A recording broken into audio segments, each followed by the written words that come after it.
హరే కృష్ణ. అందరికీ కూడా మన భాగవతామృతం కార్యక్రమానికి స్వాగతం అండి. కార్యక్రమం మొదలుపెట్టే ముందు ప్రార్థనలు చేద్దాము. హరే కృష్ణ ప్రభుజీ, దండవత్ ప్రణామాలు. హరే కృష్ణ. ఓం నమో భగవతే వాసుదేవాయ.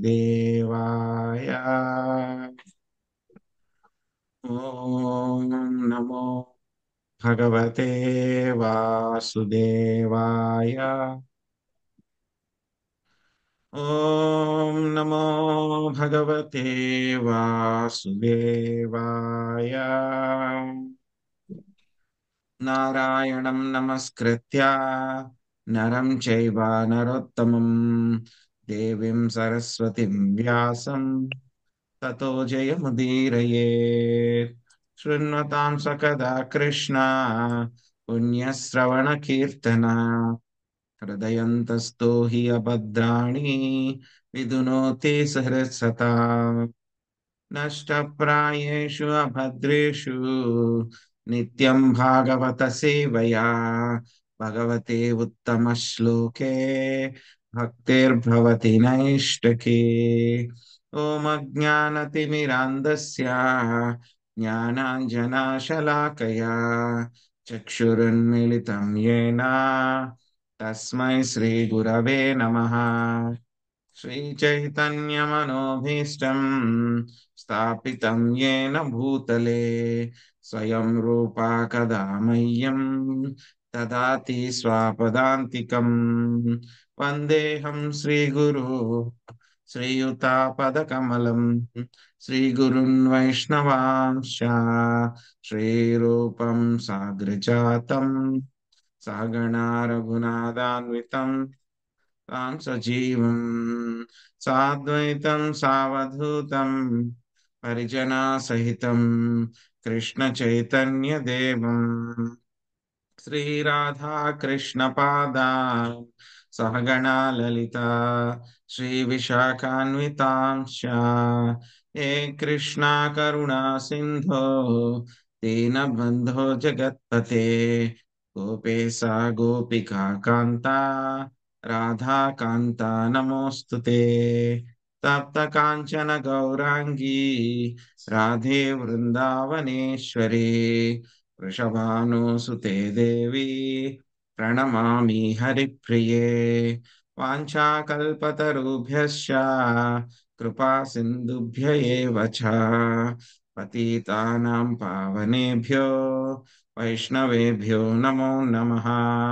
జయ శ్రీ కృష్ణ చైతన్య ప్రభు నిత్యానంద శ్రీ అద్వైత గదాధర శ్రీవాసాది గౌర భక్త వృంద. హరే కృష్ణ కృష్ణ కృష్ణ హరే హరే హరే రామ హరే రామ రామ రామ హరే హరే.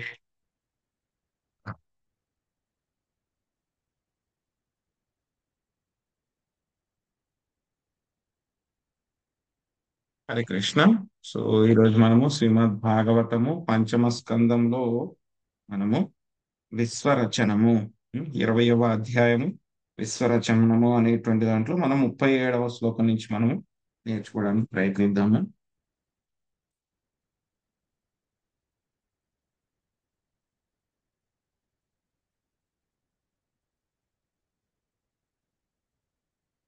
సలోకత్రయాంతే పరితా ఈశ్వరేణ విహితో యస్మాత్ సూర్యాదీనం ధ్రువాపవర్గాణాం జ్యోతిర్గణానాం గభయస్తోర్వాచీనాం స్త్రీలోకానావితన్వానా న కదాచిత్ పరాచీనా భవితుముత్సహంతే తావదున్నహనాయామః. శ్రీదేవి మాతాజీ మీరు అనువాదం చదవండి. నూకల్ సుబ్రహ్మణ్య ప్రభుజీ మీరు భాష్యం చదవండి.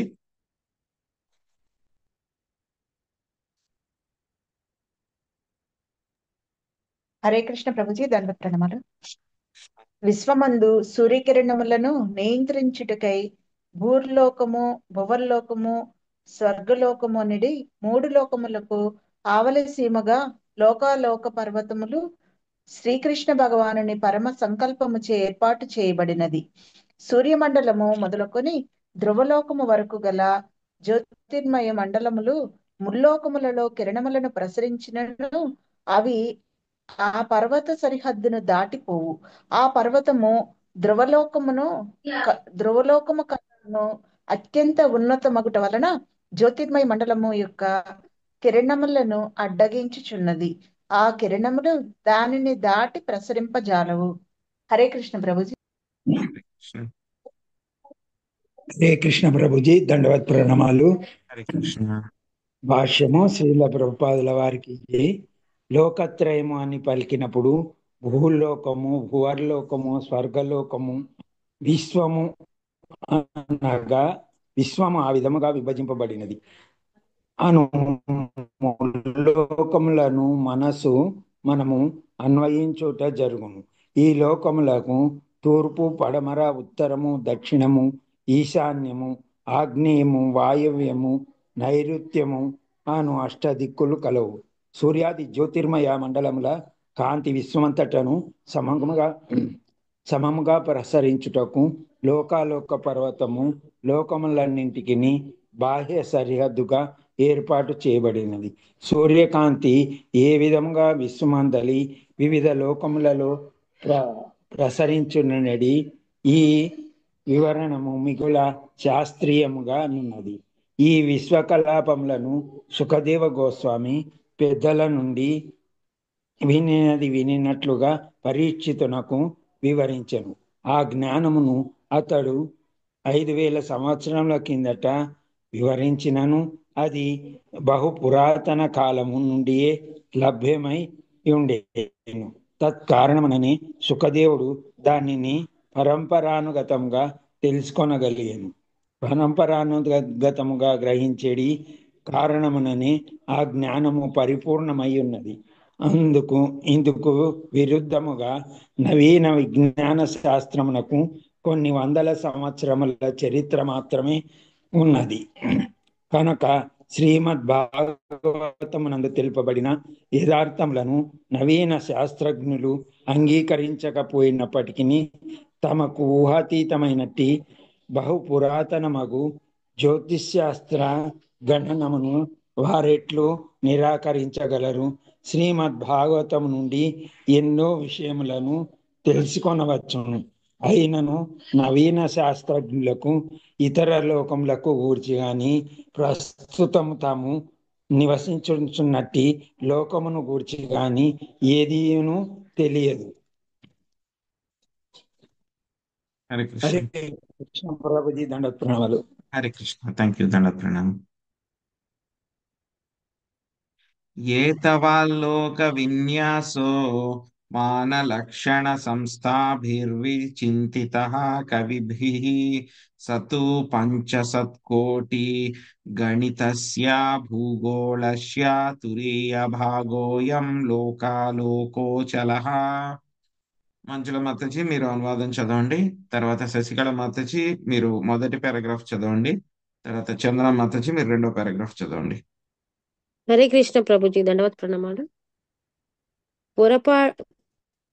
పొరబాటు భ్రమ పంచనాలకు అతీతులకు పండితమాన్యులు ఆ విధముగా లోకములను గూర్చిరి. వారి ప్రత్యేక లక్షణములు పరిమాణ స్థానములను గూర్చి వివరించి సుమేరు పర్వతమునకు లోకాలోక పర్వతమునకు మధ్య దూరము భూగోళ వ్యాసమున 4వ వంతని అనగా 12.5 కోట్ల యోజనములని 1,00,000 కోట్ల మైళ్ళు వారు చక్కగా విమర్శ సలిపి తెలిపిరి. హరే కృష్ణ. Thank you Prabhuji. హరే కృష్ణ.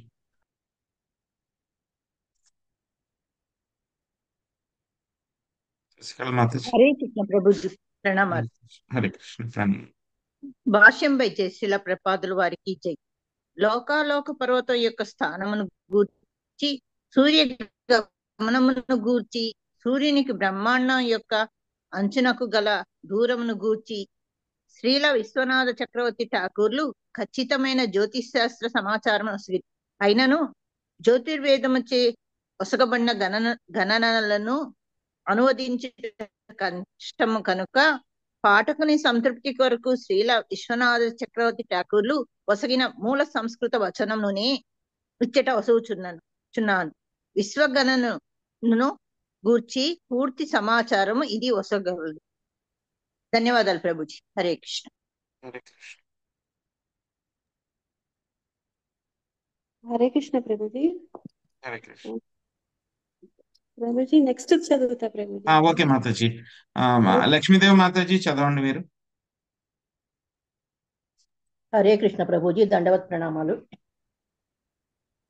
సతులోకస్తు భూగోళకస్య సంబంధాండ గోళకస్యేతద్దః సూర్యస్యేవ భువోప్యండగోళక యోర్మధ్య వర్తిత్వాత్ ఖగోళం ఇవ భూగోళం అపి 500 యోజన ప్రమాణం తస్య తురీయభాగః 12 యోజన విస్తారోచ్రయ ఇత్యర్థ. భూస్తు చతుస్త్రింలక్షణ 50 ప్రమాణ జ్ఞేయ. యదా మేరు మధ్యాహ్మాన స్తోత్తర మధ్య పర్యంతం 57,50,00,000 యోజన ప్రమాణం. మానసోత్తర మధ్యాత్సాదూదక సముద్ర పర్యంతం 92 యోజన ప్రమాణం. తతః కాంచనీ భూమి 50,50,00,000 యోజన ప్రమాణ. ఏవం ఏకతో మేరు లోకాలోక యోరంతరాళం 11,00,000,000 పరిమితం. అన్యతోపి తథత్యేతో లోకాల్లోక పర్యంతం స్థానం 22,00,000,000 పరిమితం. లోకాలోకద్బహిరప్యేకత. ఏతావదేవ అన్యతోప్యేతావదేవ యద్వక్ష్యతే యోంతర్వితారయేతేన చలోక పరిమాణం చ వ్యాఖ్యాతం. యద్బహిర్లోకాలోక చలాదిత్యేకతో లోకాలోకః 12,00,000,000 యోజన పరిమాణః. అన్యతోపి స తథేత్యేవం 34,00,000,000 50,00,000,000 ప్రమాణః. భూ సాబ్దిద్వీపపర్వతా జ్ఞేయ. అత ఏవాండగోళకాత్సర్వతో దిక్షు 17,00,000,000 వర్తమానే సతి పృథివ్యా శేషనాగేన ధారణం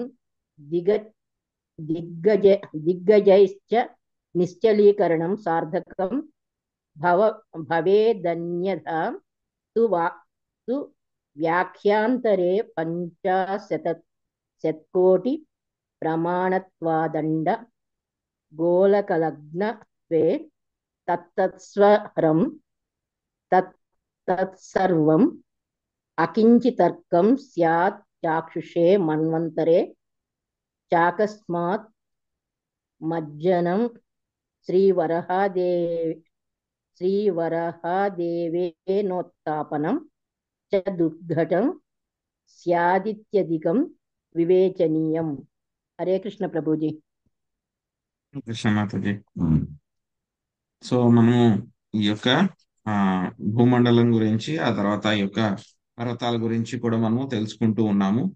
సో మొత్తం 7 ద్వీపాల గురించి తెలుసుకున్నాము, మళ్ళీ 7 సముద్రాల గురించి తెలుసుకున్నాము. ఆ సముద్రం అయిన తర్వాత స్వీట్ వాటర్ ఓషన్, ఏదైతే కనుక మంచి చక్కటి తీయని నీరు ఉన్నటువంటి సముద్రం దాటిన తర్వాత మనకి ఇంకొక బంగారపు లోకం ఉంటుంది అని చెప్పి తెలుసుకున్నాం. మనము గోల్డెన్ ల్యాండ్ ఉంటుంది అని చెప్పి తెలుసుకున్నాము. ఆ గోల్డెన్ ల్యాండ్ తర్వాత ఏముంటుంది మనకి? ఈ యొక్క లోకాలోక పర్వతం అనేటువంటిది ఉంటుంది అనమాట. ఈ యొక్క లోకాలోక పర్వతం ఎలా ఉంటుంది అని అంటే కనుక, సో ఎలా ఉంటుంది అని అంటే కనుక లోకాలోక పర్వతము ఒక రింగ్ లాగా ఉంటుంది అనమాట. రింగ్ అన్నమాట, రింగ్ లాగా ఉంటుంది. అది ఎంత ఎత్తు వరకు ఉంటుంది అని అంటే కనుక భూమండలం దగ్గర నుంచి ఆ పైన ఉన్నటువంటి ఆ యొక్క ధ్రువలోకం పై దాకా ఉంటుంది అనమాట. ఇది ధ్రువలోకం పై దాకా ఉంటుంది. ఎలా అంటే కనుక చెప్పాలి అని అంటే కనుక కొన్నిసార్లు మనకి క్యాండిల్స్ వెలిగిస్తారు మనకి ఒక గ్లాస్ లో. ఇదివరకు అయితే కనుక మనకి దీపాలు ఉండేవి కదా. ఆ దీపాలకి బయట ఏముండేది, లోపల దీపం వెలుగుతూ ఉంటుంది. కిరోసిన్ ల్యాంప్స్ కానీ ఏమన్నా ఉంటే పైన ఒకటి గ్లాస్ ఒక చిమ్నీ పెట్టుకునేవాళ్ళం. గుర్తుందా మీకు? అవును ప్రభుజీ, అవును చిమ్నీ అవును పెట్టుకునేవాళ్ళు. ప్రభుజీ. ఆ చిమ్నీకి పైన ఓపెన్ గా ఉంటుంది. అవును అవును ప్రభుజీ. పైన ఓపెన్ గా ఉంటుంది కదా. అది ఎలా ఉంటుంది? ఆ చిమ్నీ ఆ దీపానికి చుట్టూరు ఉంటుంది కదా. అవును ఆ మంట ఎంత అయితే వెలుగుతుందో అంతకంటే కూడా ఎక్కువగా ఎత్తుగా ఉంటుంది కదా అది.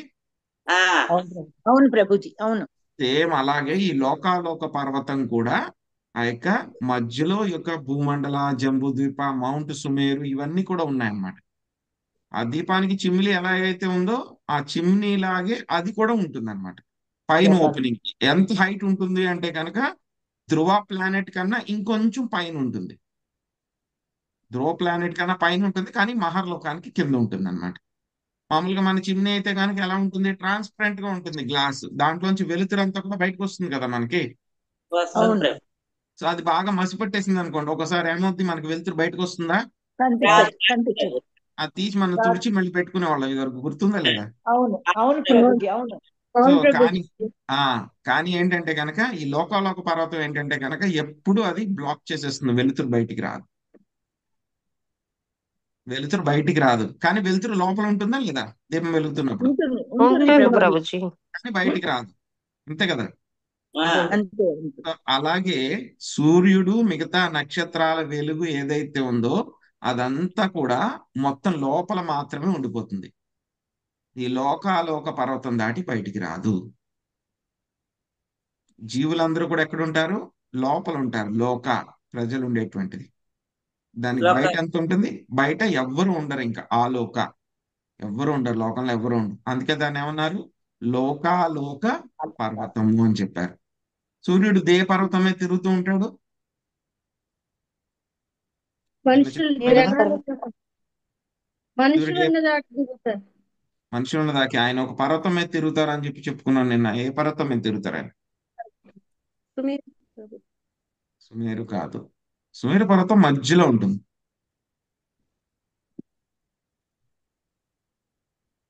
మానసోత్తర పర్వతం. మానసోత్తర పర్వతం ఎక్కడుంది? అది మానసోత్తర పర్వతం ఎందులో ఉంది? ఏ ద్వీపంలో ఉంది? మానసోత్తర పర్వతము మనకి పుష్కర ద్వీపానికి మధ్యలో ఉంది. మానసోత్తర పర్వతం పుష్కర ద్వీపానికి మధ్యలో ఉంది. సో మానసోత్తర పర్వతం యొక్క హైట్ చాలా తక్కువ. దేంతో కంపేర్ చేస్తే? ఈ యొక్క లోకాలోక పర్వతంతో కంపేర్ చేస్తే. సో ప్రాక్టికల్ గా ఏంటి, మొత్తం మిగతా లోకాలన్నీ కూడా ఈ యొక్క లోకాలోక పర్వతం మధ్యలోనే ఉన్నాయి, మిగతా అన్ని లోకాలు కూడా. అవునా కదా? అర్థమైంది ఇప్పుడు మీకు? ఆ చిమ్నీ ఎగ్జాంపుల్ చెప్పుకున్నాం కదా. ఏదైనా ఒక చిన్న పురుగు, దోమ ఏదో ఒకటి ఆ లోపలికి వెళ్ళిపోయింది అనుకోండి, ఆ చిమ్నీ లోపలికి వెళ్ళిపోయింది అనుకోండి, అది బయటకు వచ్చే ఛాన్స్ ఉందా? లేదు ప్రభుజీ. రాదు రాదు ప్రభుజీ. లేదు ప్రభుజీ. లేదు కదా. సో అలాగే ఈ లోకాలోక పర్వతము ఎంతో ఇలా గుండ్రంగా ఉంటుంది. అది గుండ్రంగా ఉంటుంది, చిమ్నీలో ఇలా పైకి ఉంటుంది. అది దాని ఎత్తు ఎంత? భూమండలం దగ్గర నుంచి ధ్రువలోకం దాకా ఉంటుంది దాని ఎత్తు అంతా. సో ప్రాక్టికల్ గా ఈ మధ్యలో ఉన్నటువంటి వాళ్ళు, కింద ఉన్నటువంటి 14 లోకాలు అంటే పైన ఉన్న 4 లోకాల వాళ్ళు తప్పితే కనుక మిగతా వాళ్ళందరూ, మిగతా 10 లోకాల వాళ్ళందరూ కూడా ఈ యొక్క లోకాలోక పర్వతం మధ్యలోనే ఉన్నారు. అవును కదా? అవును ప్రభుజీ. ఇది అర్థమైందా మీకు? మొత్తం పైన ఉన్న 4 లోకాలు, మహర్లోక, జనలోక, తపోలోక, సత్యలోక. తెలుగు దానికన్నా కింద వరకు ఈ యొక్క లోకాలోక పర్వతం ఉంటుంది. అంటే దానికి 10 లోకాల కింద ఉంటాయి కదా ధ్రువలోకములు. మొత్తం. ఆ 10 లోకాలని చుట్టూరు ఇది చిమ్నీ లాగా కవర్ చేసేసింది. సో ప్రాక్టికల్ గా వెలుతురు కూడా బయటికి వెళ్ళదు ఎక్కడికి. సో ఇలా కవర్ చేసింది కాబట్టి వీళ్ళందరూ ఎక్కడున్నట్టు దీని అంతా గుర్తు చేసుకుంటే ఏం లోపలే ఉన్నారు. గుర్తొస్తుంది మీకు? దీని అంతటిని ఈ సిచ్యువేషన్ మధ్యలో మనం ఉన్నాం, ఎక్కడో ఒక మూలలో ఉన్నాం, చాలా చిన్నగా ఉన్నాం. దీన్ని గుర్తు చేసుకుంటే మనకి దీన్ని అర్థం చేసుకుంటే ఏం గ్లోబ్ లా గుర్తొస్తుంది? Globe jail. Type jail. Jail. Jail చుట్టూరు గోడ ఎంత ఎత్తు ఉంటుంది? ఎప్పుడైనా చూసారా? బాగా ఒక పెద్ద ఎత్తుగా జైలు, ఉంటుంది. సెంట్రల్ వాళ్ళు జైలు చాలా చుట్టూరు ఎత్తుగా ఎంత పెద్ద ఉంటుంది గోడ ప్రభుజీ. ఉంటుంది? పెద్దగా చాలా ఉంటుంది. ఎత్తుగా ఉంటుంది. చాలా పెద్ద గోడ చాలా ఉంటుంది అసలు. హైట్ గా ఉంటాయి చాలా ప్రభుజీ. హైట్ గా ఉంటుంది. 40-50 మీటర్స్ ఉంటుంది. మనిషి హైట్ ఎంత? 1.5 మీటర్. ఒక మనిషి హైట్ ఎంత? 1.5 మీటర్ ఉన్నాడు ఎవరైనా, మనందరం యావరేజ్.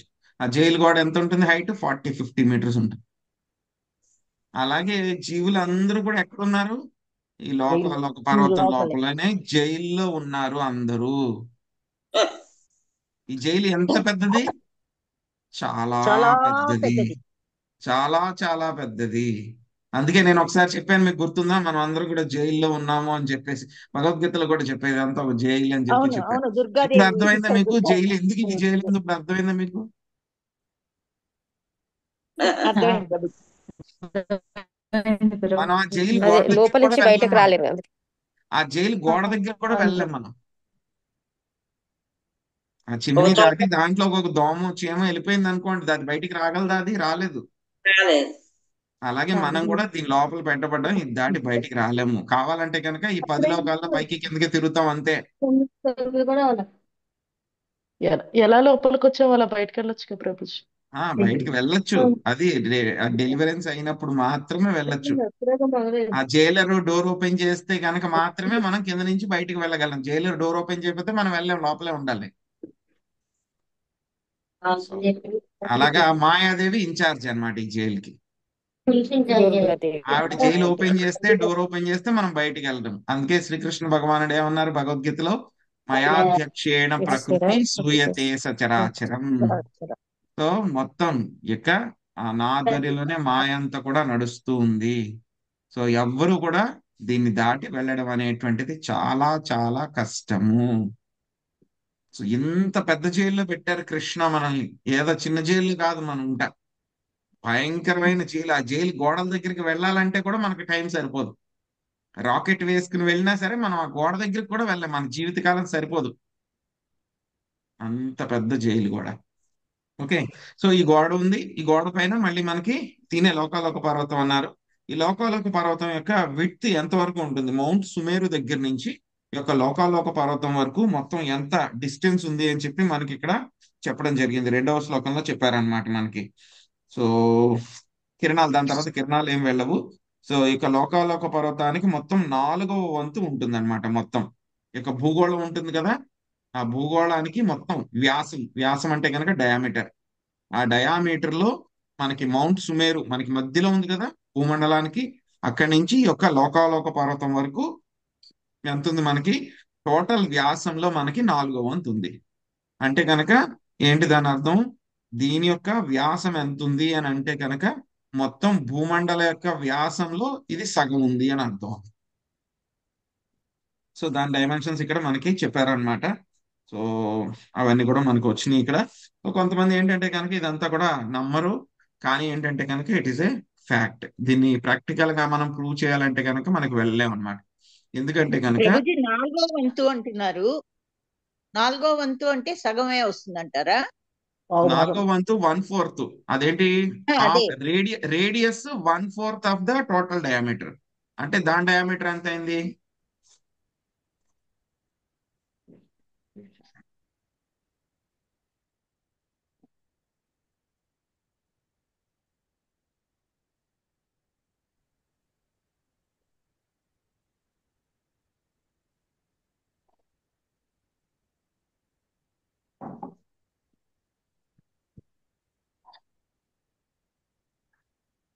సో దాని యొక్క వ్యాసం మొత్తము 250 యోజనాస్ అన్నమాట.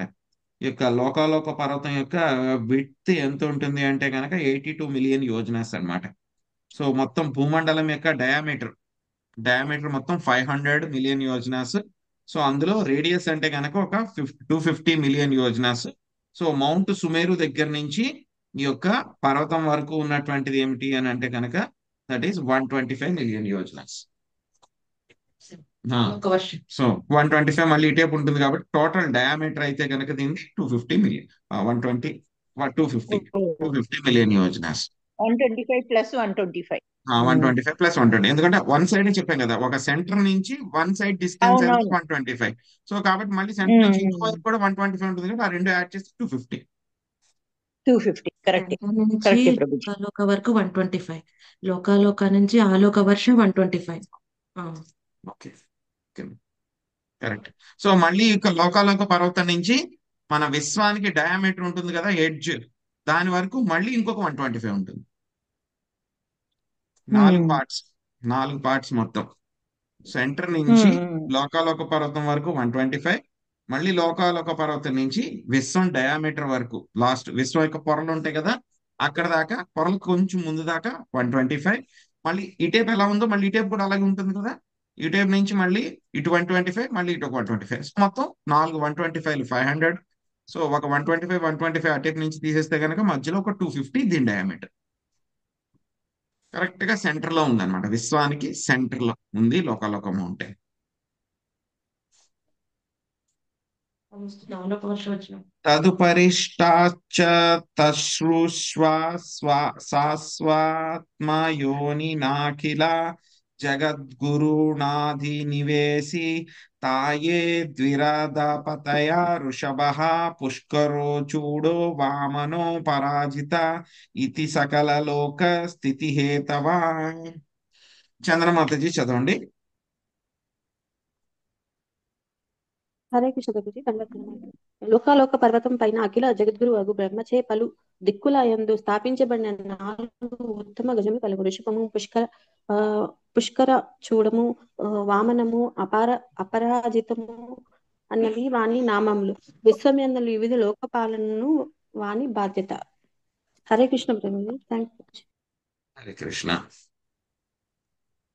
తేషాం స్వవిభూతీనాం లోకపాలానాం చ వివిధ వీర్యోపబృంహ నాయ భగవాన్ పరమ మహాపురుషో మహావిభూతి రంతర్యామ్యాత్మనో విశుద్ధ సత్వం ధర్మజ్ఞాన వైరాగ్యస్వర్యాద్యష్ట మహాసిద్ధ్యుపలక్షణం విశ్వక్షేణాదిభిః స్వపార్షదప్రవరై పరివారితో నిజవరాయుధోప శోభితైర్నిజభుజదండై సంధారయమాణస్తస్మిన్ గిరివరే సమంతాత్ సకల లోకస్వస్థయ ఆస్తే.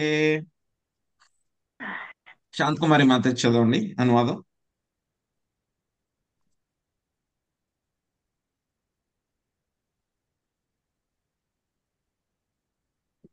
హరే కృష్ణ ప్రభుజీ. ప్రణామాలు. 42 ప్రభుజీ. 40 అండి, 40 అనువాదం. భగవానుడు దివ్యభూతాపతియు పరోయామాపతియు అయి ఉన్నాడు. పరమ పురుషుడైన అతడే పరమాత్ముడు. భౌతిక జగత్తు వ్యవహారములను గాంచిన బాధ్యత ఇంద్రాది దేవతలకు వసగబడినందున వివిధ లోకములలో ఉన్నట్టి జీవులకు లాభమును చేకూర్చుటకును గజములు మరియు దేవతల యొక్క బలమును వృద్ధి గావించుకున్నటకును ఆ దేవదేవుడు త్రిగుణాతీతమగు ఆధ్యాత్మిక స్వరూపమున స్వయముగా ఆ పర్వత గ్రామన ప్రకటమగును. ఈశ్వక్షీణాది శ్వపార్షద ప్రవరుచులచే ధర్మ జ్ఞానాది ఔశ్వర్యములను అనుమాది సిద్ధులను అతడు ప్రదర్శించును. సర్వాంగ సుందరముగా నెలకొని ఆ దేవదేవుడు చతుర్భుజములలో నానా విధముల ఆయుధములను దాల్చి ఉండును. హరే కృష్ణ ప్రభు. ప్రణామాలు. Thank you. సో మనం చెప్పుకున్నాం కదా, ఈ యొక్క జైలు ఉంటే కనుక జైలు గోడలు ఉంటాయి కదా మొత్తం, ఆ గోడల పైన ఏం చేస్తారు, అక్కడక్కడ పోలీసులు నిలబడడానికి అంతా కూడా ఒక చౌకీలాగా ఏర్పాటు చేస్తారు. అంతే కదా, వాళ్ళు నిలబడడానికి పోలీసులు ఇక్కడ నిలబడి అంతా వాచ్ చేయడానికి, బయటే ఉంది లోపలే ఉంది అని చెప్పి చూస్తూ ఉంటారు. అవునా కదా, అలాంటివి ఉంటాయి లేవా? ఉంటాయి ఉంటాయి ప్రభు. ప్రభు. అలాంటివి ఉంటాయి. అవి కాకుండా ఉంటాయి మళ్ళీ ప్రభుజీ. అక్కడక్కడ ఏంటి ఫ్లడ్ లైట్స్ కూడా హైట్ లో పెడతారు మళ్ళీ. ఉంటారు. చాలా హైట్ లో వెళ్ళి వాళ్ళు లైట్స్. చూస్తూ ఉంటారు, వాళ్ళ లోపల ఏమైనా జరుగుతుందో, ఎలా చేస్తున్నారు, ఎవడైనా దూకుతున్నాడా ఏంటి అని చెప్పి చూస్తూ ఉంటారు కదా. సో అలాగే ఏం చేశారంట బ్రహ్మదేవుడు ఈ యొక్క లోకాలోక పర్వతం మీద బ్యాలెన్స్ చేయడానికి 4 ఏనుగులు పెట్టారంట. చాలా పెద్ద పెద్ద ఏనుగులు. ఇదంతా ఏంటంటే ఒక ప్లేట్ లాగా ఉందన్నమాట, తేలుతూ ఉంటుంది. ఇదంతా కూడా ఎక్కడ తేలుతుంది? గర్భోదక ఓషన్ మీద తేలుతూ ఉందన్నమాట. సో దీన్ని బ్యాలెన్స్ చేయాలంటే కనుక మనం ఏం చేయాలి? రెండు వైపులా సమానమైన బరువు పెట్టాలి. రెండు వైపులు పెడితే కుదరదు, 4 వైపులో పెడితే కనుక స్టేబుల్ గా ఉంటుంది. సో 4 దిక్కుల్లో కూడా ఏం పెట్టారు ఆయన? 4 పెద్ద పెద్ద ఏనుగులు 4 పెట్టారంట. పెద్ద ఏనుగులు. సో దానికి ఏనుగుల పేర్లు వృషభ, పుష్కర, చూడ, వామన, అపరాజిత అన్నమాట. సో అవి ఏం చేస్తూ ఉంటాయి? మొత్తం యొక్క ప్రపంచాన్ని అంతటిని కూడా సపోర్ట్ చేస్తూ ఉంటాయి అన్నమాట. బ్యాలెన్స్ ఇది చేస్తుంటాయి. కాకుండా మళ్ళీ ఇంకేం చేశారు? ఇవి కాకుండా మళ్ళీ ఇంకేం చేశారంట ఆయన? సో మొత్తము దేవాది దేవుడు, మళ్ళీ ఆయన యొక్క అసోసియేట్స్ అన్నమాట, ఆయనతో పాటు ఉండేటువంటి విశ్వక్సేన, ఆయన యొక్క సేనాధిపతి అన్నమాట. సో వాళ్ళందరూ కూడా ఏంటి, వాళ్ళ యొక్క ఆపులెన్సెస్ అన్ని, వాళ్ళ ఐశ్వర్యాలన్నిటిని కూడా చూపిస్తూ వాళ్ళు ఎక్కడ ఉంటారంట? లోకాలోక పర్వతంలో బ్రహ్మదేవుడి యొక్క రోజు అంతా కూడా వాళ్ళు ఆ లోకాలోక పర్వతం మీద ఉంటారంట. వాళ్ళు ఉండి ఏం చేస్తూ ఉంటారంట? మిగతా వాళ్ళు ఎవరైతే కనుక ఈ యొక్క ఏనుగులు అని చెప్పుకున్నాం కదా, ఆ యొక్క ఏనుగుల యొక్క బలాన్ని వాళ్ళు పెంపొందిస్తూ ఉంటారంట. ఎవరైతే కనుక మిగతా ఆ, లోకాలన్నిటినీ రక్షిస్తూ ఉంటారో వాళ్ళకి బలాన్ని ఇస్తూ ఉంటారంట. అలాగే వాళ్ళందరూ లోపల ఎవరైతే ఉన్నారో వాళ్ళందరినీ కూడా వాళ్ళకి బలాన్ని ఇస్తూ చక్కగా వాళ్ళ యొక్క పని చేయడానికి వాళ్ళందరినీ కూడా చూస్తూ ఉంటారన్నమాట. సో భగవంతుడు ఆయన ఆ యొక్క లోకాలోక పర్వతం మీద ఉండి అన్ని రకాలుగా కూడా చూస్తూ ఉన్నారు. సో తర్వాత 42వ శ్లోకంలో ఆలోక వర్ష అన్నమాట. లోకాలోక పర్వతం తర్వాత ఏమి ఉంది అనేటువంటి, ఇప్పుడు దాకా మనం ఏం చేసాము? లోకాలోక పర్వతం దాకా చెప్పుకున్నాము. లోకాలోక పర్వతం మీద 4 ఏనుగులు ఉంటాయి 4 వైపులా అని చెప్పుకున్నాము. ఆ ఏనుగులే కాకుండా లోకాలోక పర్వతం పైన విశ్వక్సేన, సుప్రీం లార్డ్, వాళ్ళందరూ కూడా అక్కడే ఉండి ఆ ఏనుగులకు బలాన్ని ఇస్తూ ఉంటారు. లోపల ఉండేటువంటి వాళ్ళు ఎవరైతే ఉన్నారో, ఈ యొక్క గవర్నమెంట్ వర్క్స్ ఎవరైతే చేస్తున్నారో వాళ్ళందరికీ కూడా బలాన్ని ఇస్తూ ఉంటారు అన్నమాట. సో తర్వాత మనకి లోకాలోక పర్వతం బయట ఇంకేముంది అని చెప్పేసి మనకి ఇప్పుడు వస్తుంది, ఏంటో అని చెప్పి చూద్దాం. ఆకల్పమేవం వేషం గతయేషా భగవానాత్మా యోగమాయయా విరచిత వివిధలోక యాత్ర గోపీయాయేత్యర్థః. రాధమ్మ మాతాజీ చదవండి అనువాదము భాష్యము. హరే కృష్ణ ప్రభు. దాని నారాయణుడు విష్ణు వంటి నానా విధములకు భగవద్రూపములు వివిధ ఆయుధములచే శోభించింది. యోగమాయా జీవితముకు ప్రవిరచితముకు వివిధ లోకములను పోషించుటకు భగవానుడు ఆ రూపములను ప్రదర్శించింది. భాష్యంపై శ్రీల ప్రభుపాదులకు భగవద్గీత 4.6 శ్రీకృష్ణ భగవానుడు అమృతాత్మ మాయయ ఆత్మ మాయచే నేను ఆవిర్భవించును అని పలికింది. ఆత్మ మాయ అనేది పదము భగవంతుని అంతరంగిక శక్తిని అనగా యోగమాయను సూచించింది. యోగమాయ ద్వారా భౌతిక ఆధ్యాత్మిక జగత్తులను సృజించిన తప్ప భగవానుడు విష్ణుమూర్తి రూపములుగాను దేవతలుగాను విస్తరించి వానిని స్వయంగా పోషించింది. భౌతిక జగత్తును ఆది నుండి అంతము వరకు పోషించేదాతడు ఆధ్యాత్మిక జగత్తును స్వయముగా పాలించి. హరే కృష్ణ ప్రభు.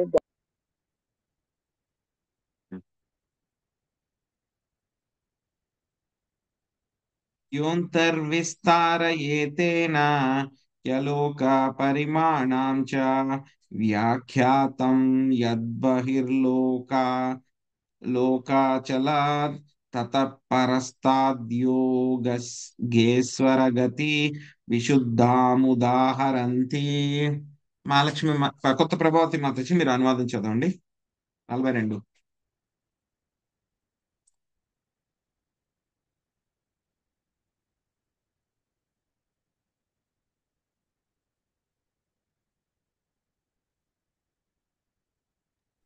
హరే కృష్ణ ప్రభుజీ దండోత్ ప్రణామాలు.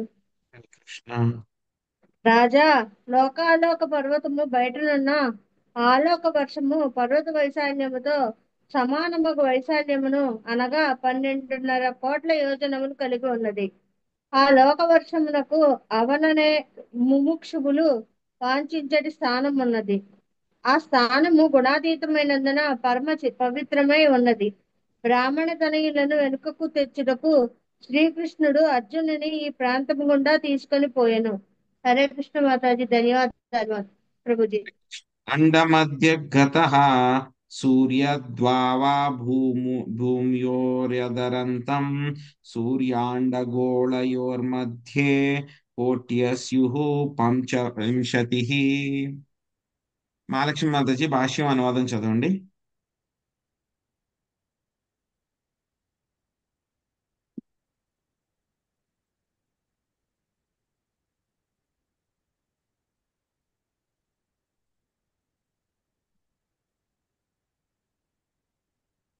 నాగం సునీత మాతాజీ చదవండి. హరే కృష్ణ. హరే కృష్ణ ప్రభుజీ, దండవత్ ప్రణామం. హరే కృష్ణ. బ్రహ్మాండము యొక్క మధ్యన సూర్యుడు ఉన్నాడు. భూర్లోకము భువర్లోకముల నడుమ గల ఈ ప్రాంతమే అంతరిక్షమని పిలువబడును. సూర్యునికి బ్రహ్మాండమునకు గల దూరము 25 కోట్ల యోజనములు, 2 లక్షల కోట్ల మైళ్ళు. భాష్యం బై శ్రీల ప్రభుపాద్ కీ జై. కోటి అనగా 100 లక్షలు, యోజనం అనగా 8 మైళ్ళు అని భావము. బ్రహ్మాండము యొక్క వ్యాసము 50 కోట్ల యోజనములు, 4 లక్షల కోట్ల మైళ్ళు. సూర్యుడు బ్రహ్మాండ మధ్యమును నెలకొని ఉన్నందున సూర్యునికి బ్రహ్మాండమునకు మధ్య గల దూరము 25 కోట్ల యోజనములుగా 2 లక్షల కోట్ల మైళ్ళు గణింపబడినది. Hare Krishna Prabhuji, thank you. హరే కృష్ణ మాతాజీ. మృతేషాయేష ఏతస్మిన్ యదభూతత్తో మార్తాండా ఇతి వ్యపదేశః హిరణ్యగర్భా ఇతి యుద్ధీరణ్యాండా సముద్భవః. సో లక్ష్మీ నాగేశ్వరి మాతాజీ మీరు భాష్యం అనువాదం చదవండి. హరే కృష్ణ ప్రభుజీ, ధన్వత్ ప్రణామ్. సూర్యుడు అనే సర్వజీవ సమిష్టి శరీరము పిలువబడును. సృష్టి సమయమున అచేతమనుగు ఆ బ్రహ్మాండమును ప్రవేశించినందున అతడు మార్తాండుడనియు పిలువబడను. హిరణ్య గర్భుని బ్రహ్మ నుండి భౌతిక శరీరమును గ్రహించినందున అతడు హిరణ్య గర్భుడనియు తెలుపబడను. భాష్యం. మహోన్నతులు ఆధ్యాత్మికంగా మిగులు పురోగతించి విన్నవారు వగు జీవులకే బ్రహ్మ పదవి ఉద్దేశించబడినది. అట్టి జీవులు లభించినప్పుడు దేవదేవుడకు విష్ణువే బ్రహ్మరూపమును దాల్చును. కానీ ఇది అరుదుగా జరుగుచుండును. అయినను దీని కాలమున ఇరువురు బ్రహ్మలు ఉన్నారు. అనగా కొన్ని మార్లు బ్రహ్మ సామాన్య జీవుడై ఉండవచ్చును, మరి కొన్ని మార్లు అతడు సాక్షాత్తుగా దేవదేవుడై అయి ఉండవచ్చును. ఇచ్చట తెలుపబడిన బ్రహ్మ సామాన్య జీవుడే. బ్రహ్మ సామాన్య జీవుడే కాని దేవదేవుడే కాని వైరాజ్య బ్రహ్మగగును హిరణ్య గర్భ బ్రహ్మగును తెలియబడును. కనుకనే సూర్యుడు కూడా వైరాజ్య బ్రహ్మగా అంగీకరింపబడను. Hare Krishna Prabhuji, thank you Prabhuji. So ఇక్కడ మనకి ఏం చెప్తున్నారు, ఇప్పుడే మనం చెప్పుకున్నాం కదా, ఆలోక వర్షానికి లోకాలోక పర్వతానికి బయట ఉన్నటువంటి ప్రదేశాన్ని ఏమంటారు అంటే కనుక ఆలోక వర్షము అని అంటారు అనమాట. సో దాని యొక్క విడ్త్ ఎంత ఉంటుంది అని అంటే కనుక దాని యొక్క విడ్త్ మనం చెప్పుకున్నాం 125 మిలియన్ యోజనాస్ ఉంటుంది. అంటే కనుక ఏమిటి, 12.5 కోట్ల యోజనాలు. సో ఈ డైమెన్షన్స్ మనం క్యాలిక్యులేటర్ లో వేయాలన్నా సరే మనకి చాలా కష్టం అన్నమాట. సున్నాలు రాయమంటే కనుక మనకి చాలా కష్టం అయిపోతుంది. 10 సార్లు లెక్క పెట్టుకోవాలి మనం అన్ని సున్నాలు కరెక్ట్ గా పెట్టామా లేదని. అంత పెద్ద నెంబర్ అన్నమాట. సో ఏమవుతుంది అంటే కనుక మనకి భాగవతంలో ఒక పాస్ టైం వస్తుంది అనమాట. శ్రీకృష్ణ భగవానుడు అదేవిధంగా అర్జునుడు. సో ఆ పాస్ టైంలో ఏం చేస్తారు అని అంటే కనుక గుర్తుందా, ఎప్పుడైనా చెప్పుకున్నాం మనం పాస్ టైం గురించి ఎవరికైనా? చెప్పారు విన్నాం ప్రభుజీ. సంతానం తీసుకెళ్తారు, అదేనా ప్రభుజీ? Yes yes yes. ఆ యొక్క సంతానం తీసుకుని వెళ్ళిపోతారు కదా, అప్పుడు ఆ బ్రాహ్మణుడి యొక్క సంతానం తీసుకుని వెళ్ళిపోయినప్పుడు ఏం చేస్తారు? సో బ్రీఫ్ గా చెప్పుకుందాం ఆ స్టోరీ గురించి. సో ఏమవుతుందంటే కనుక అర్జునుడు ఒకసారి ద్వారకకు వెళ్తారన్నమాట. వెళ్ళినప్పుడు ఏమవుతుంది, అంతా బాగానే ఉంటుంది. అక్కడికి వెళ్ళినప్పుడు ఒక బ్రాహ్మణుడు వస్తారనమాట. వచ్చి అక్కడ కృష్ణుడు అదేవిధంగా బలరాముడు అందరూ ఉంటారు. అందరూ ఉంటే కనుక వాళ్ళందరినీ కూడా ఆయన దూషిస్తూ ఉంటారనమాట. సో మీరేం రాజ్యం చేస్తున్నారు? సో మీ రాజ్యంలో అసలు బ్రాహ్మణుడికి లక్షణే లేదు. సో మీరు రాజ్యం ఇలాగ సరిగ్గా చెయ్యట్లేదు. అందుకని ఏమవుతుంది, తండ్రి ఉండగానే కొడుకు యొక్క మరణం సంభవిస్తోంది. యాక్చువల్గా కలియుగంలో మనకి ఇవన్నీ కూడా కామన్ ఇది. కానీ మిగతా యుగాల్లో అయితే కనుక తండ్రి ఉండగా కొడుకు చనిపోవడం అనేటువంటి జరగనే జరగదు అనమాట. ఒకవేళ అలా జరిగింది అని అంటే కనుక దాని అర్థం ఏంటంటే కనుక ఆ రాజ్యంలో రాజు సరిగ్గా పాలించట్లేదు అని అర్థం. సో అందుకే ఏం చేస్తాడు ఈ బ్రాహ్మణుడు వచ్చి యొక్క వీళ్ళని దూషిస్తూ ఉంటారు, మీరు సరిగ్గా రాజ్యపాలన చేయట్లేదు, నా కుమారులు అందరూ కూడా ఇలాగ చనిపోతూ ఉన్నారు, పుట్టిన వెంటనే చనిపోతూ ఉన్నారు, మీరేం రక్షించట్లేదు అని చెప్పి పాపం ఆయన గొడవ పెట్టి వెళ్ళిపోతారు. సో అర్జునుడు ఉంటారు ఒకసారి అలా చేస్తూ ఉన్నప్పుడు, ఒకసారి అర్జునుడు అక్కడ ఉంటారు. చూసి అర్జునుడికి క్షత్రియుడు కదా, అందులోనూ భక్తుడు కదా, కృష్ణుడిని ఎవరైనా అంటే కనుక ఏమైనా ఊరుకుంటారా? అర్జునుడు మనలాంటి వాళ్ళమే ఊరుకోము.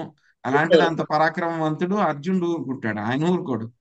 అసలు ఎవరు నువ్వు, ఎందుకు ఇలాగ చేస్తున్నావు, అనవసరంగా ఇలాగ అంటున్నావు, అది ఇది అంటున్నావు అంటే కనుక సో ఆయన చెప్తారనమాట, ఇలాగ నాకు కుమారులు పుడుతూ ఉన్నారు, ఇప్పటికి చాలా మంది పుట్టారు, పుడతారు, వాళ్ళు చక్కగా ఆరోగ్యంతోనే ఉంటారు, పుట్టిన వెంటనే వాళ్ళు మాయమైపోతారు, ఎక్కడికి వెళ్ళిపోతారో తెలియదు, కనపడరు.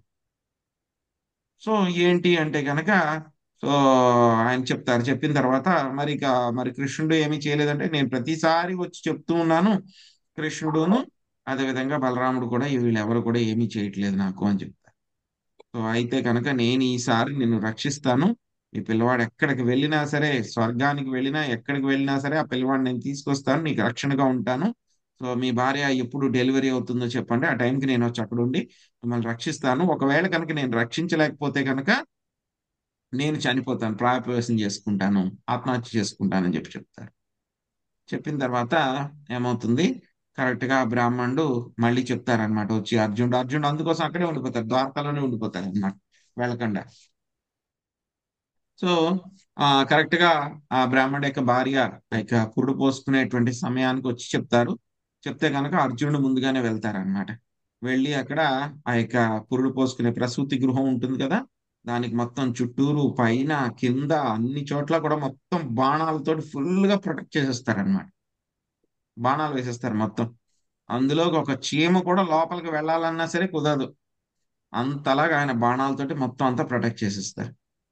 చేసేసిన తర్వాత ఏమవుతుంది, సో వాళ్ళ భార్యకి డెలివరీ అవుతుంది. డెలివరీ అయిన తర్వాత పిల్లవాడు పుడతాడు. పుట్టిన తర్వాత పిల్లవాడు ఒకసారి కేవని ఏడుస్తాడు, ఏడ్చిన వెంటనే పిల్లవాడు మాయమైపోతాడు. మళ్ళీ అదే జరుగుతుంది. ఇప్పుడు ఆ బ్రాహ్మణుడు మళ్ళీ వచ్చి చెప్తారనమాట, సో నేను చెప్పాను కదా నీ వల్ల కాదు ఇది, కృష్ణుడు బలరాముడు ఏమీ చేయలేకపోయారంటే కనుక నువ్వేం చేయగలుగుతావు, నీ వల్ల కుదరదు, నువ్వేం చేయలేవు, వెళ్ళిపో ఆ అని చెప్పని అంటారనమాట. సో అప్పుడు అంటారు అర్జునుడు, సో లేదు లేదు, నేను క్షత్రియుని మాట ఇచ్చాను, మొత్తం మిగతా లోకాల్లో ఎక్కడున్నా సరే మీ యొక్క పిల్లవాడిని ఎతికి తీసుకొస్తాను అని చెప్పేసి అర్జునుడు ఏం చేస్తారు, మొత్తం స్వర్గం దాకా వెళ్ళి అక్కడ అన్ని చోట్ల కూడా వెతుకుతారనమాట. ఎక్కడికి వెళ్ళి వెతికినా సరే ఆ పిల్లవాడు కనపడ్డాడు.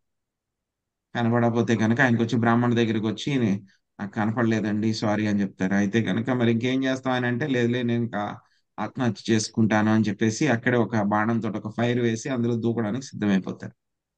అప్పుడు శ్రీకృష్ణ భగవానుడు వస్తారు, రథం వేసుకుని అక్కడికి వస్తారనమాట.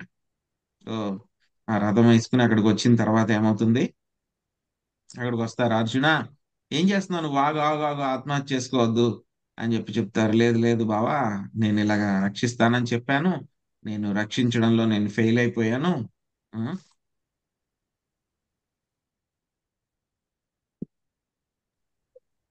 రక్షించమని చెప్పాను, నేను డెలివరీ చేయడంలో రక్షించడంలో నేను ఫెయిల్ అయిపోయాను. సో కాబట్టి నేను ఇంకా ఆత్మహత్య చేసుకుంటానంటే, లేదు లేదు, పిల్లవాడిని నువ్వు ఒక చోట వెతకడం మర్చిపోయావు, పద వెళ్దాము అని చెప్పేసి అర్జునుడిని ఏం చేస్తారు, రథంలో కూర్చోబెడతారన్నమాట. కూర్చోబెట్టి ఆ రథంలో మనం ఎక్కడున్నప్పుడు జంబూ ద్వీపంలో ఉన్నాం కదా, మనము జంబూ ద్వీపంలో భరత వర్షంలో ఉన్నాం మనం. సో జంబూ ద్వీపంలో భరత వర్షం నుంచి ఒక రథంలో, కృష్ణుడి యొక్క రథంలో దారుక కృష్ణుడి యొక్క రథంలో ఉండేటువంటి గుర్రాలు ఏంటవన్నీ కూడాను ట్రాన్సెండెంటల్ హార్సెస్, అవి ఆధ్యాత్మికమైనటువంటి గుర్రాలు అవన్నీ కూడా. సో ఆ యొక్క రథంలో ఎక్కి వీళ్ళు ఏం చేస్తారు, మొత్తము మధ్యలో భూమండలంలో జంబూద్వీపం నుంచి మనం చెప్పుకున్నాం కదా, ఈ ద్వీపాలన్నీ కూడా జంబూద్వీపము, ప్లక్ష ద్వీపము, సాల్మలి ద్వీపము, ఆ తర్వాత కుష, క్రౌంచ, సాకా, ఆ తర్వాత పుష్కర ద్వీపము, ఇవన్నీ కూడా దాటుకుని గోల్డెన్ పర్వతం దగ్గరికి వచ్చి ఆలోక పర్వతం దగ్గరికి వచ్చేస్తారు. ఆలోక పర్వతం దగ్గరికి వచ్చేసరికి ఏమవుతుంది, అది కూడా ఆలోక పర్వతాన్ని కూడా దాటి బయటికి వెళ్ళిపోతారు. అక్కడికి వెళ్ళేసరికి సన్లైట్ ఉండదు కదా, సన్లైట్ ఉండకపోతే కనుక ఏమైపోతుంది, ఆ గుర్రాలు ఆగిపోతాయి. ఆ గుర్రాలు ఏంటవి, ట్రాన్సెండెంటల్ హార్సెస్ అవి. కానీ ఏంటంటే కనుక కృష్ణ రోల్ ప్లే చేస్తున్నారు కదా, అందుకని ఆ గుర్రాలు కూడా మాకు కనపట్లేదు అన్నట్టు అవి ఆగిపోతాయి. అప్పుడు కృష్ణ ఏం చేస్తారు, ఆయన సుదర్శన చక్రాన్ని రప్పిస్తారన్న. సుదర్శన చక్రాన్ని రప్పిస్తే ఆ యొక్క సుదర్శన చక్రం ఇలా ఫాస్ట్ గా తిరుగుతూ ఉంటే కనుక, చాలా ఫాస్ట్ గా తిరుగుతూ ఉంటే, సుదర్శన అంటే కనుక సూర్యుడి కంటే కూడా ఎన్నో కొన్ని రెట్లు వెలుతురు అనమాట. ఆ సుదర్శన చక్రము ఇలాగ వెళ్తూ ఉంటుంది ముందు, దానికి వెనకాల అర్జునుడు కృష్ణుడు ఉన్నటువంటి రథము, ఆ గుర్రాలన్నీ కూడా ఆ సుదర్శన చక్రానికి వెనకాల వెళ్తూ ఉంటాయి. సో అలాగ మొత్తము వీళ్ళందరూ కూడా ఇక్కడ చెప్తున్నారు కదా మనకి, ఎప్పుడైతే కనుక అర్జునుడు ఇక్కడికి తీసుకొచ్చారన్నారు కదా, మనకి ఏం చెప్పారు బ్రాహ్మణ తీసుకెళ్ళి. సో ఇక్కడ శ్లోకంలో ఏం చెప్పారు చూద్దాం. మనకి ఇక్కడ 42వ శ్లోకంలో చెప్పారు మనకి, బ్రాహ్మణ తనయులను వెనుకకి తెచ్చుటకు శ్రీకృష్ణుడు అర్జునుని ఈ ప్రాంతము గుండా తీసుకుని పోయెను. ఆలోక వర్షం గురించి చెప్తున్నారు ఇక్కడ. సో ముందేమవుతుంది, సుదర్శన చక్రం ఇలా వెళ్తూ ఉంటారు. సుదర్శన చక్రం వెళ్తూ ఉంటే కనుక అక్కడ ఉన్న చీకటంతా కూడా పోతుంది, వెలుతురు కనిపిస్తూ ఉంటుంది. దాని వెనకాలే అర్జునుడు కృష్ణుడు ఉన్నటువంటి ఆ యొక్క రథము, ఆ గుర్రాలన్నీ కూడా వెలుతురు కనపడింది కదా ఇప్పుడు, ఆ గుర్రాలన్నీ కూడా సుదర్శనాన్ని ఫాలో అయ్యి ఈ యొక్క ఆలోక వర్షాన్ని అంతా కూడా దాటుకుని కిందకి వెళ్ళి, అక్కడ మళ్ళీ ఈ యొక్క గ్యాప్ ఉంటుంది కదా, ఈ యొక్క మనం చెప్పుకున్న కొంచెం గ్యాప్ ఉంటుంది, తర్వాత వస్తుంది. ఈ యొక్క ఆలోక వర్షానికి ఈ విశ్వం యొక్క పొరలకి మధ్యలో కొంచెం గ్యాప్ ఉంటుంది అనమాట. ఆ గ్యాప్ లోంచి వీళ్ళు కిందకి వెళ్ళి ఆ యొక్క కింద ఉన్నటువంటి ఆ యొక్క కరెక్ట్ గా నాకు గుర్తులేదు, మళ్ళీ ఆయన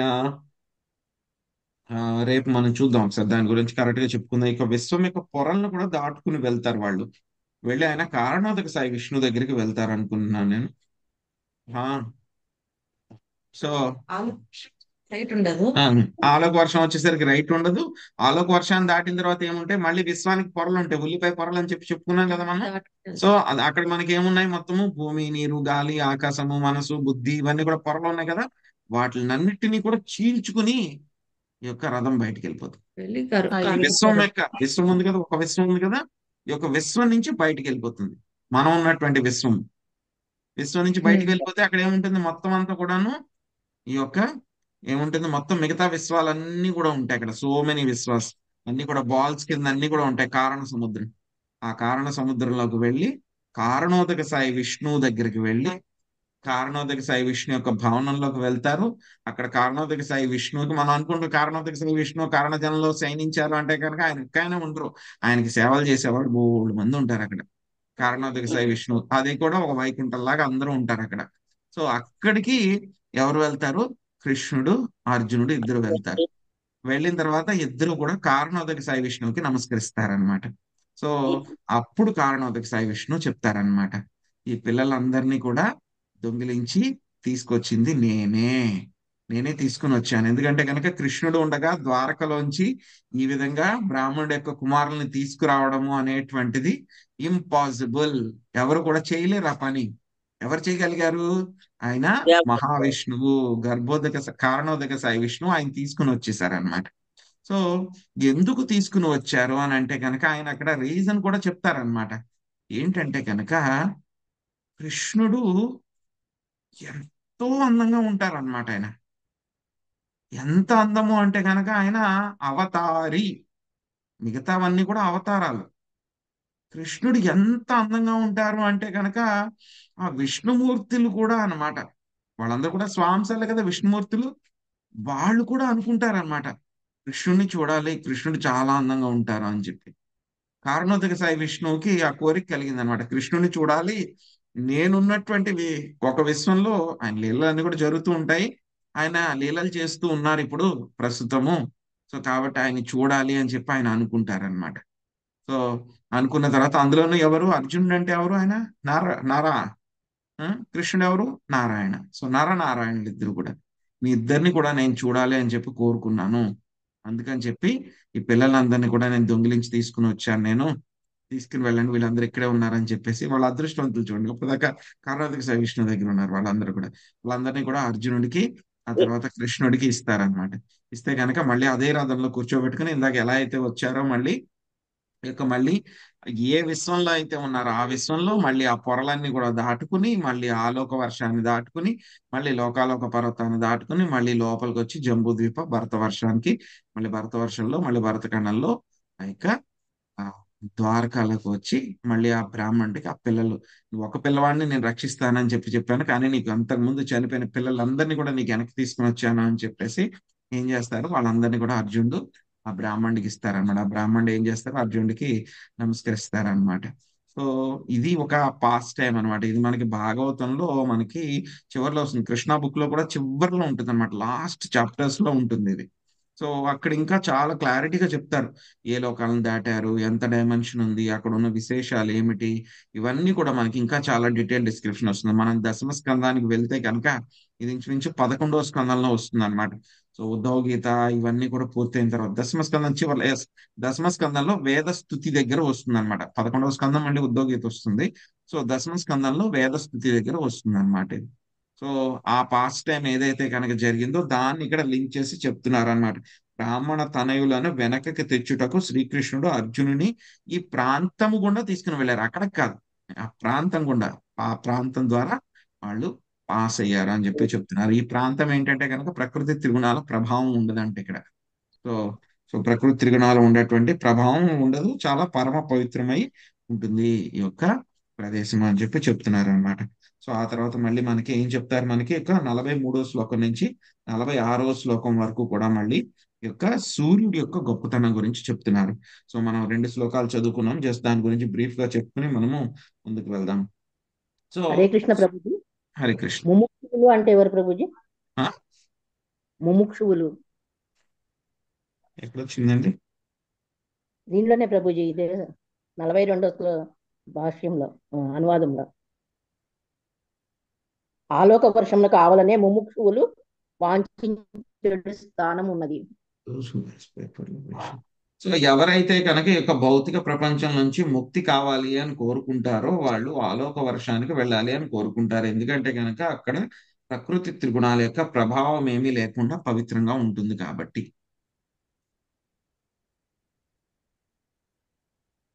అంతా చీకటిగా ఉంటుంది, బట్ ఏంటంటే కనుక వాళ్ళు కావాలని వెళ్ళాలని కోరుకుంటారు. ఎందుకు వెళ్ళాలని? పవిత్రంగా ఉంటుంది కాబట్టి. అక్కడ ఎవరు ఉండరు. సో అంటే హరే అక్కడ కృష్ణ ప్రభుజీ.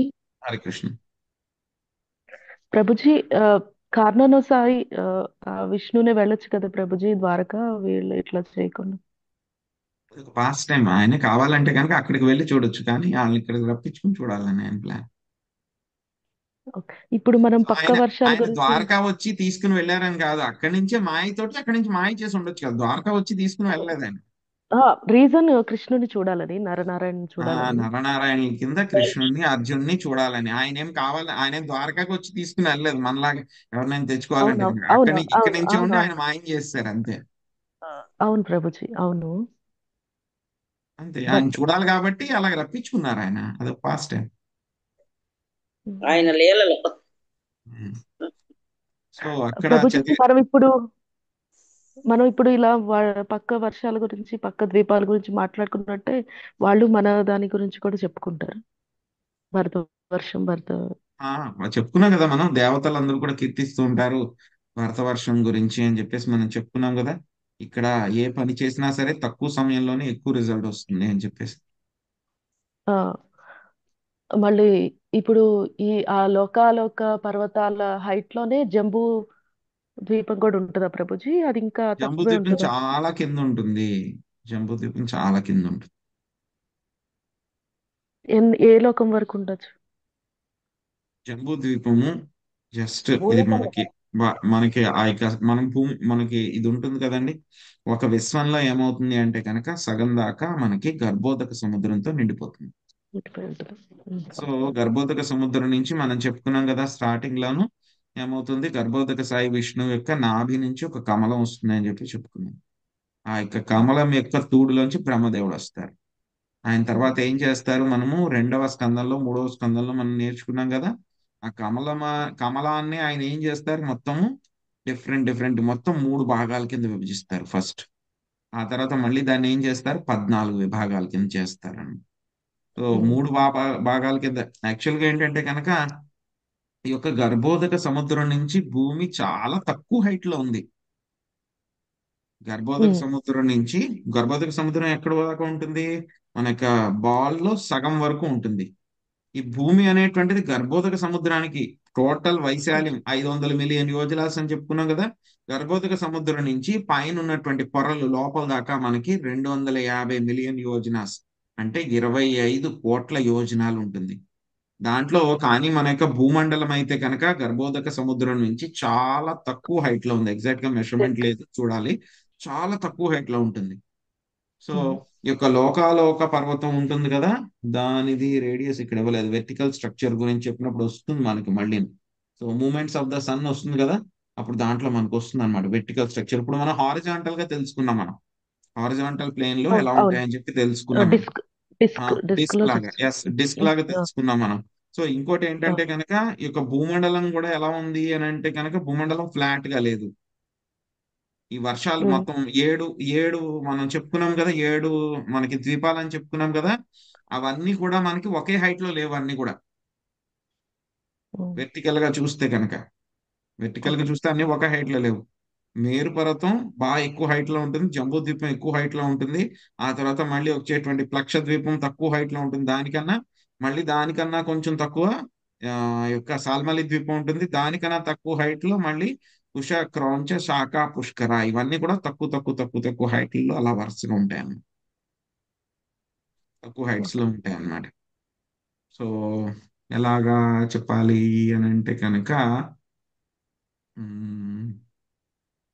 సో పెద్ద పెద్ద కొండలు ఎక్కుతూ ఉన్నాం అనుకోండి, మనం కొండని ఇలా చుట్టూరు ఎక్కుతూ ఉన్నాం అనుకోండి, పైన ఒక శిఖరాగ్రం ఉంటుంది.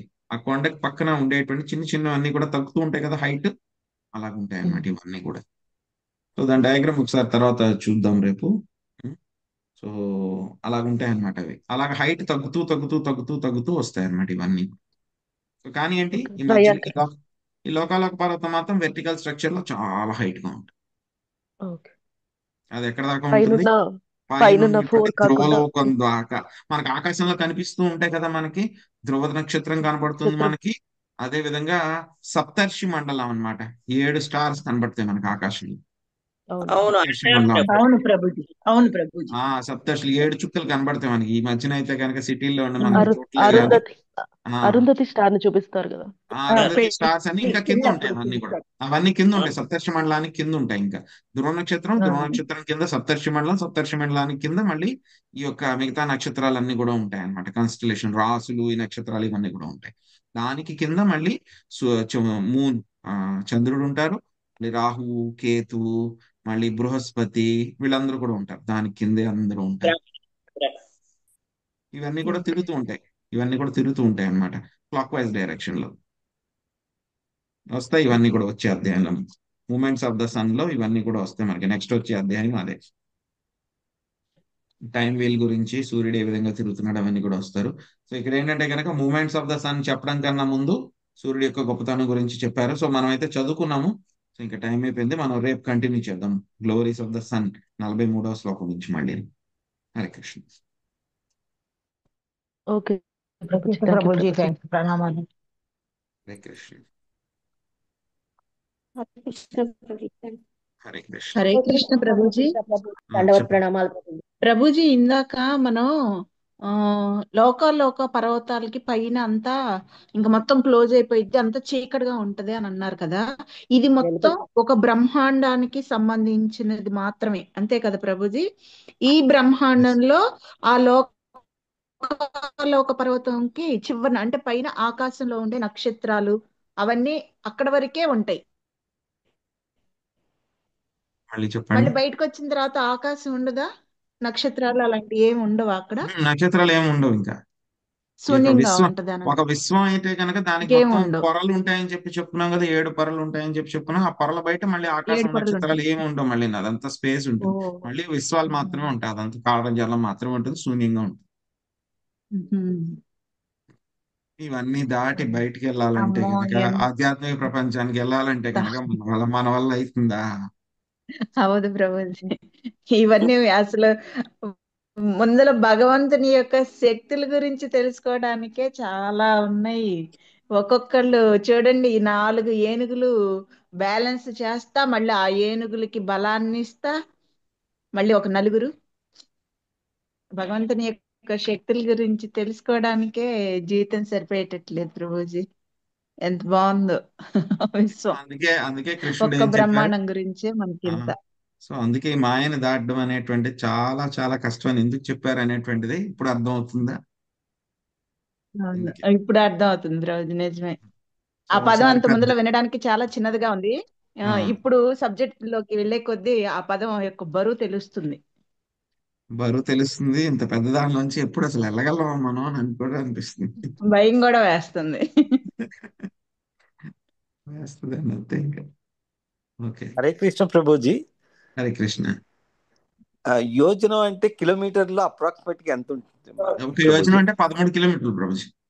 11 13 ఓకే. హరే కృష్ణ ప్రభుజీ. హరే కృష్ణ.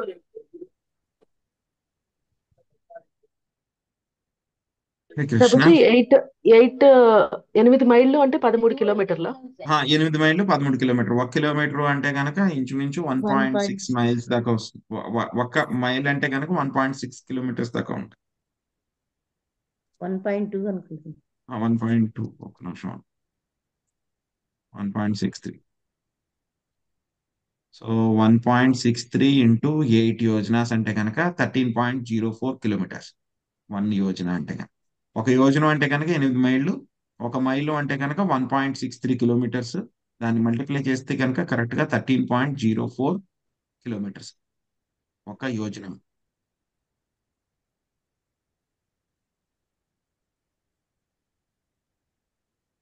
చాలా కష్టతరంగా ఉంది, కానీ భగవంతుడు చెప్పినట్టుగా చేస్తే ఈజీగా వెళ్ళిపోవచ్చు అన్నారుగా ప్రభుజీ గురువు ద్వారా. అంతే అంతే అంతే. అదొక్కటే మార్గం కనపడుతుంది. అదొక్కటే హోప్. మన ప్రయత్నం వల్ల అంటే కనుక మనం వెళ్దాం. అవును ప్రభుజీ. ప్రభుజీ ఇప్పుడు యోజనం మైళ్ళు చెప్పారు కదా, అది ఒక్కసారి కొంచెం స్లోగా చెప్పరా? ఒక యోజనము అంటే కనుక 8 మైళ్ళు. 1 మైలు అంటే కనుక 1.63 కిలోమీటర్స్. సో 1.63ని 8తో మల్టిప్లై చేస్తే ఎంత? 13.04 కిలోమీటర్స్. సో 1 యోజనము అంటే కనుక 13.04 కిలోమీటర్స్. ఒక యోజనం అంటే 13 కిలోమీటర్లు round figure. Okay Prabhuji. Hare Krishna. So ఇంతటితో ముగిద్దాం. మళ్ళీ రేపు కంటిన్యూ చేద్దాం. కృష్ణ. సూర్యుడి యొక్క మూమెంట్స్ అవన్నీ కూడా ఇంకా చాలా వండర్ఫుల్ గా ఉంటాయి. సో సూర్యుడు ఎలా తిరుగుతున్నారు, నక్షత్రాలు ఎలా తిరుగుతున్నాయి. భయం వేస్తుంది ప్రభుజీ. ఇంకేం వినాల్సి వస్తుంది. అన్ని కోట్లు లక్షలకి మించిపోయి ఉంటున్నాయి. అవునండి. మనం ఎంత పెద్ద ర్యాకెట్ వేసుకుని వెళ్ళినా సరే వెళ్ళలేం. మనం ఆ గోడ దగ్గరికి కూడా వెళ్ళలేం. మనం ఆ లోకాల పర్వతం గోడ దగ్గరికి కూడా వెళ్ళలేం. లైఫ్ సరిపోదు మనకి. హరే కృష్ణ ప్రభుజీ. దట ప్రణామాలు. హరే కృష్ణ. వాంఛాకల్పతరుభ్యశ్చ కృపా సింధుభ్య ఏవ చ పతితానాం పావనేభ్యో వైష్ణవేభ్యో నమో నమః. అనంత కోటి వైష్ణవ వృందకి ప్రభుపాదికి నితాయ్ గౌర్ ప్రేమానందే హరి హరి. ప్రభుజీ ధన్యవాదాలు.